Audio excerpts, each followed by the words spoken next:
इंसदाद दहशतगर्दी अदालत रावलपिंडी ने बानी पाकिस्तान तहरीक इंसाफ PTI और साबिक वज़ीर आज़म इमरान खान का 28 सितंबर के मुकदमे में 26 रोज़ा जिस्मानी रिमांड मंजूर कर लिया।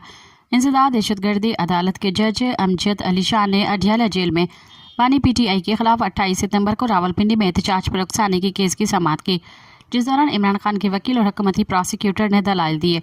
समाअत के दौरान पब्लिक प्रोसिक्यूटर सही शाह ने बानी PTI के मजीद 15 दिन के जिस्मानी रिमांड की इस्तदा की, जिसे अदालत ने मुस्तरद कर दिया। बाद अदालत ने इमरान खान को 6 रोज़ा जिस्मानी रिमांड पर पुलिस के हवाले किया और उन्हें 2 दिसंबर को दोबारा पेश करने का हुक्म दिया।